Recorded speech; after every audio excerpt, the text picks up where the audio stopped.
But JoEllen, obviously we know Mayo Clinic's unique, but what is that secret sauce? What is it that makes you all so unique? And what can you share with others in healthcare who are on the journey of trying to improve their healthcare organizations and become great organizations? It's such a tough question because, again, I don't want to gloss over the real and significant pressures that we face day to day. And Mayo Clinic is not immune to them. We are not immune to recruitment challenges. We are not immune to some of the kind of peaks and valleys with compensation and other challenges. But I think what I would describe as unique to Mayo is that our why is really sound and it has remained unchanged. And we revisit that why routinely and for the right and important reasons.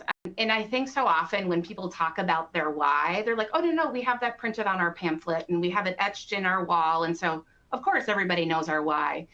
But I think it really becomes a differentiated why when they can see our leaders living in that why and acting that out. And I think as I experience Mayo Clinic, we use that why to help formulate our decisions. And that why is the patient. And we revisit that routinely and regularly.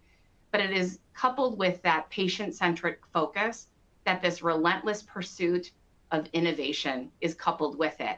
And so it's not being happy within the routine and being able to just care for our patients today, but it's ensuring that we're looking around the corner, that we're asking ourselves the tough questions, that we're challenging ourselves to say, could this be done differently and better on behalf of our patients in the constant balance that we work within. And one example that I just want to give you is Sister Generos. And so you'll hear me reflect upon many of the sisters who were leaders across our organization over the many, many years. Sister Generos was actually our last sister administrator. And she kind of took the helm of St. Mary's in 1971. And so she led one of the largest hospitals at that time. But she has such an important quote that she gave and routinely, and up until her passing at the age of 97, she kept open office hours. And this would be right in the hub of St. Mary's campus where you could walk by and she would invite you in and you couldn't help but know the why, and you couldn't help but leave that office feeling something different. And her quote was so important. And I think this is really what we gravitate towards and we reflect on, but it's, we must not be content only to see things as they are. We must have the vision, faith, and hope to see what things can and must become. And so when we face really significant challenges, we have to understand that things do need to change, and that's okay. But we have to have the hope and the faith and the vision to see of what things could become.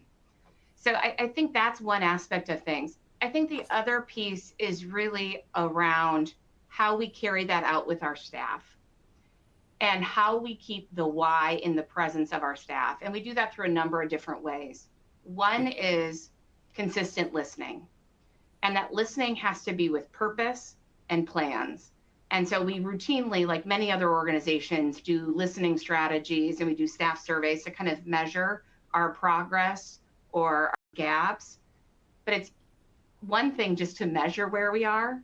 The second is really taking thoughtful action to say, where is it that we're falling short on supporting our staff in order to support their patients? So one real example that came out of our listening from last year's survey was just really the different generations that we have in the workforce and the meaning behind our benefits.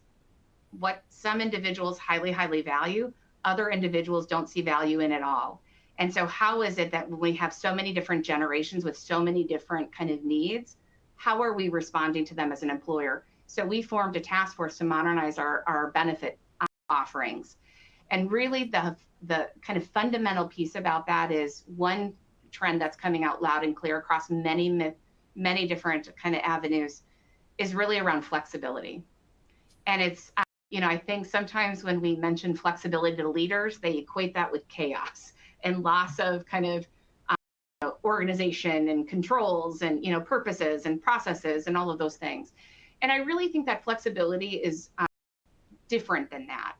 Flexibility is one in terms of choices. Flexibility is oftentimes a currency for some that says, you know what, I'm willing to work non-traditional hours in order to have the payoff of being home between these hours and these hours.